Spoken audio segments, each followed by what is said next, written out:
রান্নাঘরের বন্ধুরা দেখো, আজকে আমি তোমাদের সামনে করে দেখাবো জলপাইয়ের চাটনি। জলপাইটা আমি বাজার থেকে নিয়ে এসে এটাকে সেদ্ধ করে নিয়েছি। দেখো, সে এখনও ধোয়া উঠছে। এই সেদ্ধ করা জলপাইটা দেখো কীরকমভাবে সেদ্ধ করেছি। দেখো একদম নরম হয়ে গেছে। দেখো এইভাবেই সেদ্ধ করেছি।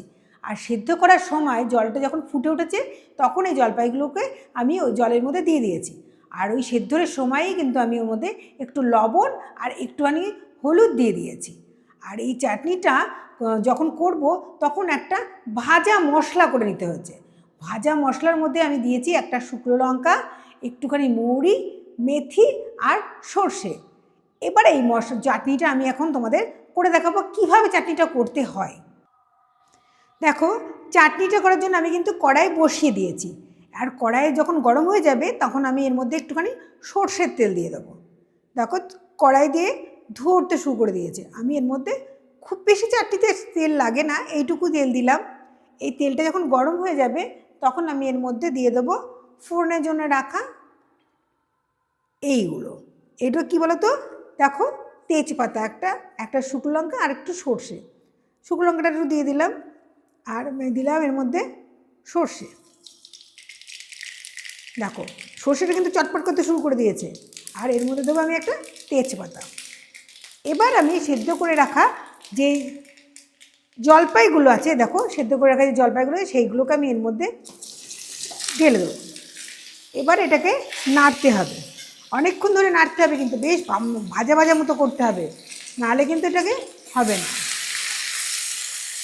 দেখো, একটুখানি না এরকমভাবে নেড়ে চেড়ে কিন্তু এটাকে ভাজতে হবে।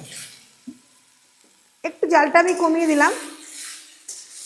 তারপরে এর মধ্যে আমি জল দিয়ে দেবো। এই দেখো, আমি কিন্তু এটাকে নাড়ছি।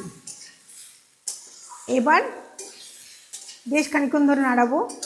নাড়িয়ে আমি এটার মধ্যে কী করব, জল দিয়ে দেবো। জল দিয়ে এটাকে কিন্তু অনেকক্ষণ কিন্তু ফোটাতে হবে, নাহলে কিন্তু এটা নরম হবে না। দেখো কীরমভাবে ভাজছি, এটা এমনি কিছুই না, যে একটু নাড়তে হবে ব্যাস। দেখো, দেখেছো, এইভাবে হবে। নাড়তে নাড়তে দেখো কতগুলো কিন্তু ফেটেও যাচ্ছে। দেখো, যেহেতু লবণ দিয়ে রেখেছি তো তাই জন্য ওই ভেতরটা একটুখানি দেখো কেমন যেন হয়ে এসছে। দেখো, এরকম নাড়ার সময় কিন্তু একটু ঠাড়া দিয়ে দিয়ে তোমরা একটুখানি এটাকে ভেঙেও দিতে পারো। খুন্তি দিয়ে খুব একটা ভালো হচ্ছে না, আমি এটা একটা হাতার পিঠ দিয়ে নেড়ে দিচ্ছি। এই দেখো, দেখেছো, এটা হয়ে গেছে। এবার এবার এর মধ্যে একটু আমি জল দিয়ে দেবো। আমি এর মধ্যে জল দিয়ে দেবো। জল দিয়ে যখন ফুটতে থাকবে তখন আমি এর মধ্যে একটু চিনি দেবো, কিন্তু আগে জল দিয়ে কিন্তু এটাকে ফোটাতে হবে। এর বেশি আর জল দিলাম না, কারণ চিনি দেওয়ার পরে কিন্তু জলটা ছেড়ে দেবে, সেই জন্য আর আমি এর মধ্যে দেব না জল। এই জলেই কিন্তু যখন একটু টকবক করে ফুটবে তখন এটা আরেকটু নরম হয়ে যাবে। এবার আমি জালটা একটু বাড়িয়ে দিলাম, নইলে ফুটতে দেরি হবে, সেই জন্য এটা আমি বাড়িয়ে দিয়েছি। দেখো, এই চাটনিটা কিন্তু খুব সুস্বাদু, কিন্তু বড্ড টক এই চাটনিটা। এবার চাটনিটা যখন তুমি করবে সেটা তোমার স্বাদ মতো তুমি করবে। দেখো, যদি মনে করো যে না একটুখানি টকটকই খাবো তাহলে এটার চিনিটা একটু কম দেবে। আর যদি মনে করো যে টকটা একটু কম খাবো, একটু মিষ্টি মিষ্টি খাবো, তাহলে মিষ্টিটা কিন্তু বেশি দেবে। আর ওই মশলাটা ওটা কিন্তু অবশ্যই দিও, কিন্তু মশলা না দিলে কিন্তু এই চাটনিটার টেস্ট আসবে না।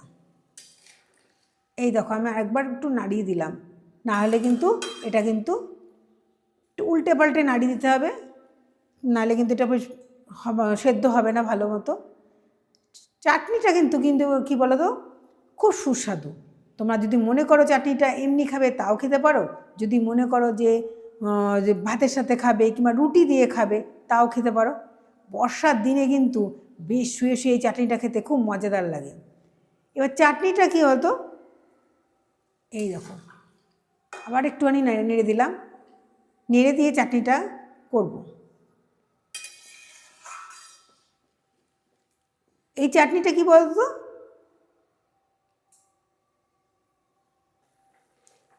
চাটনিটা দেখো ফুটছে। এই চাটনিটা যখন আর একটু ফুটবে তখন আমি বেশি করে বেশ হাতার পিঠ দিয়ে এটাকে ডলে দেওয়ার চেষ্টা করব। দেখো চাটনিটা কিন্তু খুব সুন্দর করে ফুটছে, জলটাও একটু কমবে, তারপরে কিন্তু আমি চিনি দেবো। এখন চিনি দেবো না, কারণ এখন চিনি দিলে এটার মধ্যে কিন্তু আরও জল বেরিয়ে যাবে।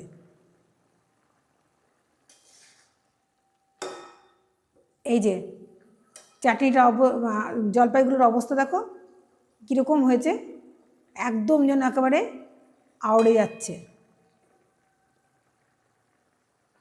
এইভাবেই বেশ কিছুক্ষণ ফুটবে, ফোটার পরে আমি এটার মধ্যে চিনি দেব। দেখো দেখো এই চাটনিগুলো দেখো, এই দেখো দেখেছো কীরকম নরম হয়ে গেছে, এখন টিপলে পরে খুন্তি দিয়ে টিপলে পরে এরকম একদম গলে যাচ্ছে। এই দেখো এই রকম অবস্থায় আমি চাটনিগুলোকে এই জলপাইগুলোকে সবগুলো না, কিছু কিছুগুলোকে আমি একটুখানি হাতার পিঠ দিয়ে ডলে দেবো, কিছু কিছুগুলো কিন্তু আবার গোটাই থাকবে। এই দেখো আমি কয়েকটা চাটনি নিয়ে কয়েকটা জলপাই আমি একটু ডলে দেবো, যাতে টকটা একটু ঠিক মতো ছড়িয়ে যায়, আর কিছু কিছু আবার গোটাই থাকবে। ব্যাস এবারে এই দেখো এই তো এগুলো কিন্তু এই জলপাইগুলোকে আমি কিন্তু ঠাসা দিয়ে দিয়ে একটু গলিয়ে দিলাম।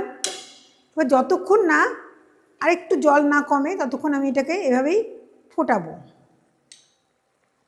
এই দেখো এভাবে ফোটাচ্ছি। এরপরে কিন্তু আমি কি করবো বলো তো, সব চিনিগুলোর মধ্যে দিয়ে দেবো, আর চিনি দিলেই দেখবে কপ কপ করে জল বেরিয়ে যাবে। সেইটা কিন্তু আবার সেই চিনির জলটা কিন্তু আমাকে শোকাতে হবে। দেখো অনেকটা কিন্তু চিনির জলটা শুকিয়ে এসছে, আর একটু হোক, তারপরে আমি চিনিগুলোকে দেবো। তোমরা এটাকে টকটক করলেও করতে পারো, কিন্তু আমি না একটু মিষ্টি মিষ্টিই করবো, এই জন্য চিনির পরিমাণটা আমি একটু বেশি করে দেবো। এবার আমি এর মধ্যে চিনি দিয়ে দেবো, আমি সবটা চিনি দিয়ে দিচ্ছি। দেখো আমি সব চিনি এর মধ্যে দিয়ে দিলাম, একটু লাগলে এবার পরে দেবো, এইটুকু রেখে দিয়েছি। এবার দেখো যেই চিনিটার মধ্যে দিয়ে দিলাম, তখন দেখো এর মধ্যে কীরকম জল বেরিয়ে যায়, আর এই জলটাই কিন্তু আমাদেরকে শুকিয়ে ফেলবে, আর শুকিয়ে ফেললে কিন্তু আমাদের চাটনিটা হয়ে যাবে।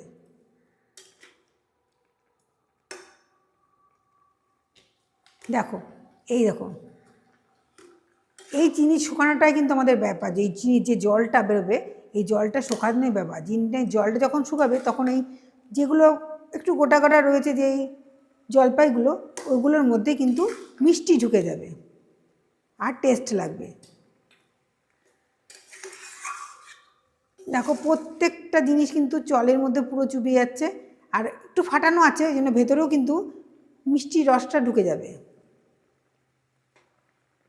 এই যে এইভাবে বেশ কিছুক্ষণ আমরা এবার ফোটাবো, যতক্ষণ না চিনিটা একটু আঠালো ভাব আসে ততক্ষণ পর্যন্ত এটাকে ফুটতে দিতে হবে। এই চিনিটা জলটা কিন্তু দেখো, আর কিন্তু আমি এর মধ্যে কোনো লবণ হলুদ কিছুই দিইনি, এই প্রথমে সেদ্ধ করার সময় যা দিয়েছি সেটাই। দেখো চাটনিটা কিন্তু ফুটছে, আর আমি এই সময় মশলাটা করে নিচ্ছি, যে মশলাগুলো ভেজে রেখেছিলাম সেই মশলাগুলো আমি একটু করে নিচ্ছি।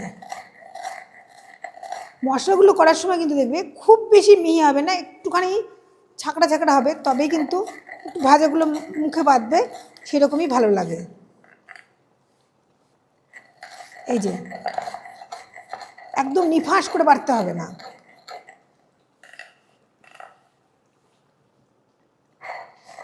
এই দেখো এরকম করলেই হবে, আর বাড়বো না আমি। এই দেখো পুরো আমার এটাকে এরমই আমি এবার তুলে রাখবো। এই মশলা বাটার সময় কিন্তু খুব সুন্দর একটা সেন্ট বেরোয়। এবার আমি এটাকে তুলে দেবো একটা বাটির মধ্যে। দেখো এবার আমি এইটাকে একটুখানি নেড়ে দিলাম। দেখো কিছু জলপাই একটু গলিয়ে দিয়েছি, কিছু কিন্তু এরকম গোটা গোটায় আছে, আর এই জলের মধ্যে মানে চিনির জলের মধ্যে যখন এটা ফুটছে এর ভেতরে কিন্তু গা তো নরম হয়ে গেছে আর ফেটেও গেছে, এর মধ্যে দিয়ে কিন্তু মিষ্টির রসটা ঢুকে যাচ্ছে। এই রকমভাবে কিছুক্ষণ ফোটানোর পরে যখন একটু শুকিয়ে আসবে তখনই কিন্তু আমি এই মশলাটা দেব। দেখো মশলাটা যখন আমি করেছি, দেখো এই দেখো মশলাটা কেমন হয়েছে, দেখেছো? এই রকমভাবেই মশলাটা রেখে দিতে হবে। আর এদিকে কিন্তু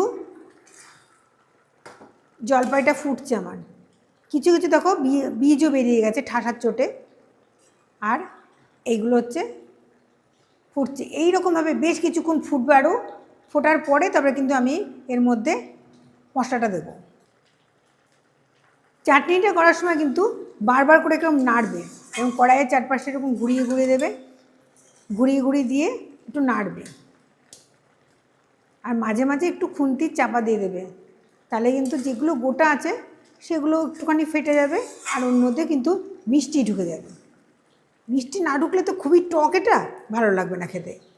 এই দেখো আর একটুখানি, আর বেশিক্ষণ না, আর 2-3 মিনিট পরে কিন্তু এটা হয়ে যাবে। এর মধ্যে আমি একটু মশলা দিয়ে দেবো, 2-3 মিনিট পরেই মশলাটা দিয়ে দেবো।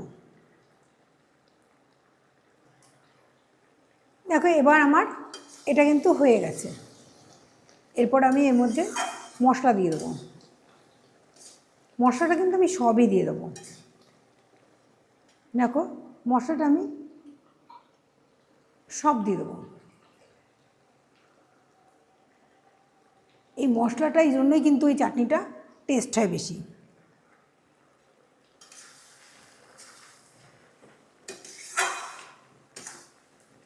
চাটনিটা কিন্তু আমার পুরোপুরি হয়ে গেছে, এবার আমি চাটনিটাকে নামিয়ে দেবো। তোমাদের যদি এই রেসিপিটা ভালো লাগে তাহলে কিন্তু একটা লাইক দিয়ে দেবে, আর কেমন লাগলো তোমাদের রেসিপিটা সেটাও কিন্তু কমেন্ট বক্সে লিখে জানাবে। যারা আমার নতুন বন্ধু আছো তারা কিন্তু আমাকে একটা লাইক দিয়ে সাবস্ক্রাইব করে দেবে। পরবর্তী ভিডিওতে আমি একটা নতুন রেসিপি নিয়ে হাজির হব। Good bye friends.